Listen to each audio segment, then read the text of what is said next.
jira. Rakkachuu keessan ka fedhu hedduutu jira. Miidhamuu keessanii fi kufiinsa keessan ka fedhu hedduutu jira. Assalamu alaikum wa rahmatullahi wa barakatuh. Ashama harka fuune Oromoo kooguutu jirra jirtu amantiif kutaana soo waliin qoodiin. Baga jiraattan isiniin jedha jaalalaa fi kabajaan nageenyi kiyya laggeen baharaa fi akkasuma qilleensarraan waan jiru guutuu riqicha nutti tahee irraan isin haa dhaqqabu isiniin jedha. Isinirraa badee jira samoona kana xiqqoo biizii tahee akkasuma mootuyyuu ni roobaa dhugaa rabbii dubbachuuf jechuudha. Akkasuma bishaanis narraa dhaabattee ifaanis narraa dhaabatee sababa kanaaf jecha isinirraa bade yookiin olaayii irraa bade garuu ammootuyyuu ijoollee meeshaan bitamee fi qophaa'ee jedhe geessumatti jirraa isiniin jedha.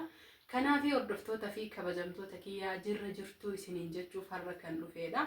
Viidiyoos isinitti hin dheeressu namootiin hedduun jechuudha. Gaafilee hedduullee koomentii keessan jalatti ni gaafattanii ni argaa dhugaa keessanii garuu ammootuyyuu isiniif deebisuu hin dandeenye gaafii hedduudha jechuudha. Hundi isaanii gaafii dhuunfaa waan gaafataniif baay'ee jechuu anatti illee haalaan mijatullee yoo baate yaada namoota jalatti hiriyoonni yookiin ammoo maatiin kiyyallee ka deebiftaniif ni jirtanii galatoomaa isiniin jedha. Asumaan har'a an isin barsiisuuf ka dhufeedha hordoftoota fi kabajamtoota kiyya. Ani eenyu kan jedhamuuf jalqabaa fi Zubaydaa Muhammad jedhama. Eessaa jettanii irra caalaa gaafii namoonni hedduun na gaafattan godina Arsii lixaa kan itti dhaladhee itti guddadhe walumaa galatti jechuudha. Kan amma jiraadhu adreesni kiyya Shaashamanneedha. Iddoon dhaloota kiyyaa ammootuyyuu namoota baruu barbaadaniif guyyaa biraa isin barsiisa. Asumaan bara maqaan kiyya Zubaydaa Muhammad jedhama. Maqaan chaanaala kiyyaa Razaan Oroo ture. Ummu Razaan Orootti jijjiiree jira.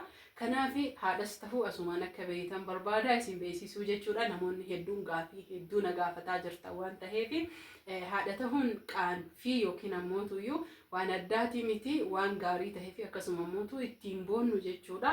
Kanaaf namoonni haadha ta'uuf hawwii qabdanis rabbiin ittiin isin haa ga'u. Akkasuma immoo namoonni haadha taatanii irraa fagoo jirtanillee rabbiin nagaan itti isin haa galchu.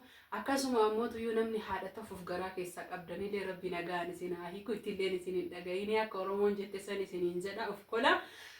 Kanaaf hundi keessanuyyuu jaalalanaa qabdaniif kabajaaf viidiyoo addaaniin kutinii akkasuma mujjabaadhu jabdutee na warri jettanii na jabeessitan hedduu naa galatooma.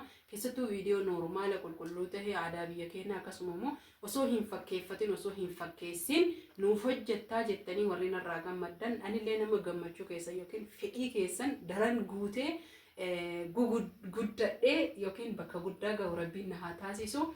Hawaasa Oromootiin nama haala bareedaa fi bifa bareedaatiin wal baree akkasuma immoo rabbiin biratti illee haalaa fi amala toltuu tola argadhu rabbiirraa rabbi na haa taasisu.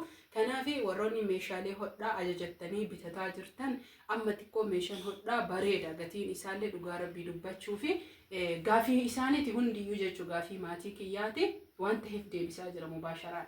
Dhiifamaan of kolchaa isiniin jedha. Daarektii isiniif deebisaa jira. Kanaaf meeshaan hodhaa dirqama barbaachisaadha dubartii hundaafuu. Ani mataan kiyya rakkoolee chaalenjii jireenya kana keessatti meeshaa hodhas tahee akkasuma immoo meeshaalee tokko meeshaa ammayyaa ni qaba anillee jechuudha hundaa galfadhee jira. Garuu meeshaa aadaa kana waan bu'aa isaallee akkasuma faayidaa isaa fayyadamnee hin argine.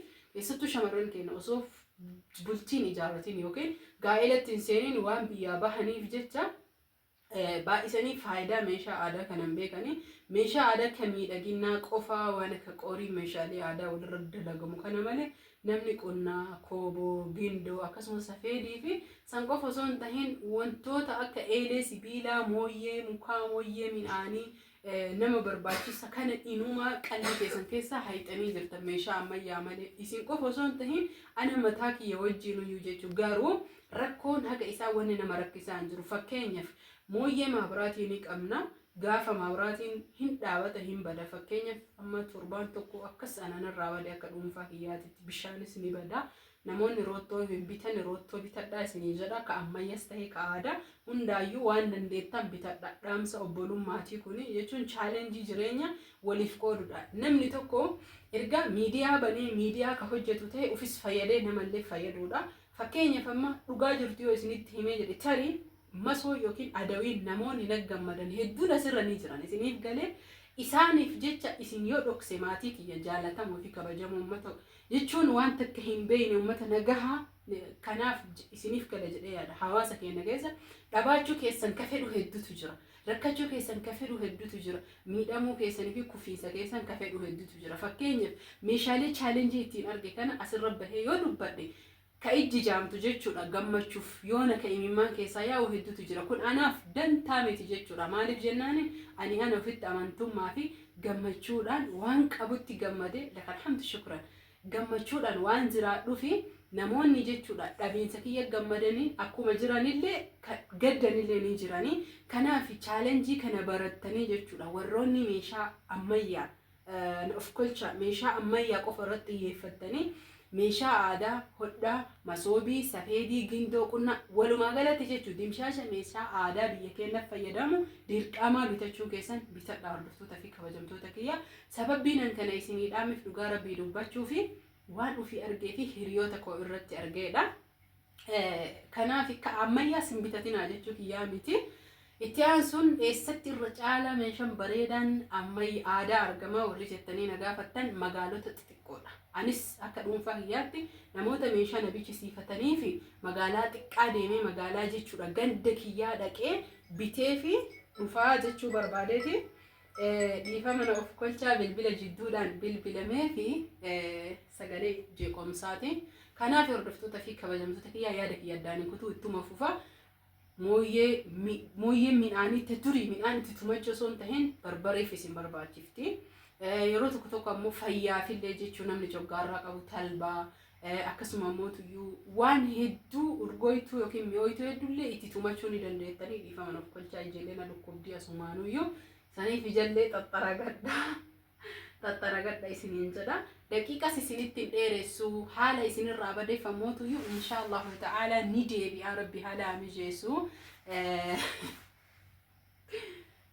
Meeshaalee irraa jechuun meeshaan namoonni isiniif bitamee isiniif guyyaa lamaan sadiin tana keessatti fe'amu akka carraa roobatu jira yoo jechuu kan isiniif hin feene tahe asumaan of kolchaa obboleeyyan tiyya isin ni beeytanii warri as keessan na dhageettan guyyaa boruuf akkasuma mootuyyuu guyyaa harbaa waliigalteen kennaa fi guyyaa qidaamee jechuudha meeshaa hodhaa bituu waan barbaaduuf namoonni guyyaa haganaa keessatti ajajachuu barbaadanii bakka takkatti walirratti isinii bitaa lakkoofsa bilbilaa kiyya 978 15 72 75 na dubbisuudhaan telegiraamallee waatsaappii iimoo jechuudha. Namni dhugarraa dhibbatti ajajachuu barbaadan dhaqqabachuu barbaadan meeshaa hodhaa magaalaa inni itti gurguramu kan mana keessaa hodhamee jechuudha.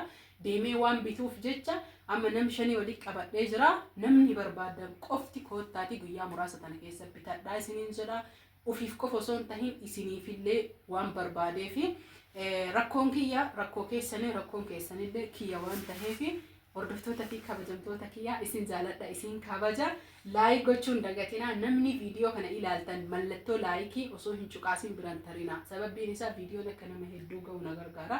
Laayikiin kaffaltiinaan kaffaluu waan isin naa hubachuu qabdan viidiyoo kiyya qofa akka faca'u na gargaara. Sabskraayibiin kaffaltiinaan kaffalu hamilee hawaasni kiyya Oromoon na jaalate jedhee naaf dabalamuu qofa naaf dabala isiniin jedha. Viidiyoo ilaaluun viyuu qofatu na fayyada yoo ta'ellee malee sabskraayibii fi laayikiin koomantiin hamilee qofaa fi hamilee kiyya jabeessuun maarree yaada keessan naaf qoodaa isiniin jedha. Isin jaalladha isin kabaja. Warroonni viidiyoo haaraa kan argitan viidiyoo duraanillee jala deemtanii waan hedduu viidiyoo qorsaatti jira irraa argachuu ni dandeettanii jaalattan taananii irraa fayyadamaa horaa bulaa fayyaanfaa isin jaalladha isin kabaja laayik sheer.